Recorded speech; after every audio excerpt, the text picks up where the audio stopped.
لأولاده من سنة 2008 ما شدوش الهاتف وقالوا له واش راك يا بابا.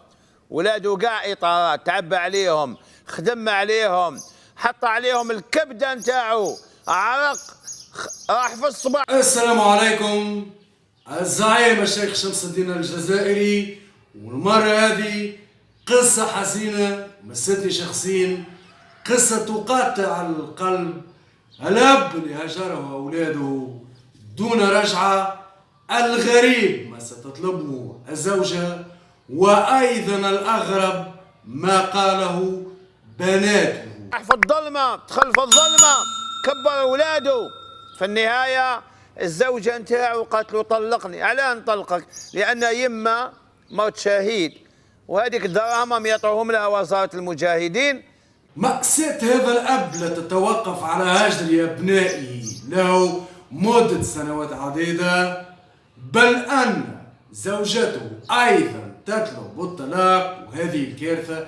علاش تطلب في الطلاق؟ الأب اللي تعب وشقى باش يولوا ولاده وضم وصلهم لبلايص محترمة وإطارات، اليوم يلقى به بعد جهد سنوات. علاش تطلب الزوجة الطلاق؟ يما ماتت باش نولي انا نديهم. يا مرة خافي يا ربي، يا مرة اتقي الله، كيف نطلقوا، كيف ندمروا عائلة؟ لا طلقني. فلما رفض دارت له الخلع.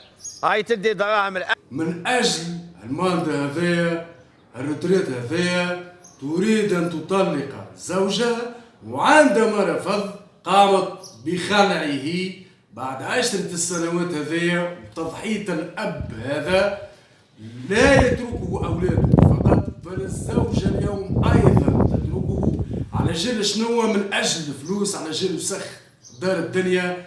تنسى 10 هالسنوات هذه كل جهد الأب هذا وش ضحى من أجل العائلة هذه. وهو مشرد وأولاده العائلة مطلقة. بناته اكو تسمعوا دوك يقولها لكم. هو جاوا خطبوهم الخطابه، واش يقولوا لهم؟ قالوا لهم بابانا ميت. بعد مسيره كفاح وعمل سنوات وسنوات من اجل هذه العائله، الاب هذا يصبح مشرد في الشارع بلا مأوى. تخلت عنه الزوجه، تخلى عنه ابناؤه. قصه مؤلمه جدا وحزينه. هل هكذا نكافئ النضال والتضحية من أجل أولادنا وعائلاتنا؟ هل هكذا نكافئ؟ بصراحة مستني القصة وألمتني، وأكثر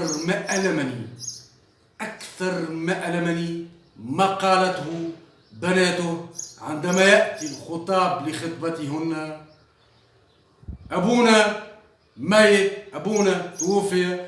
يعني حشمين باباهم، حشمين فرحة الأب هي عندما يتزوج أبنائه، وهما يقولوا بابانا ميت. شنو القسوة هذه إلى هذه الدرجة؟ وصلنا في هذا الزمن يكافئ الخير بالشر. إن شاء الله ربي ينصر هذا الأب، وهو الرحمن الرحيم. إلى اللقاء.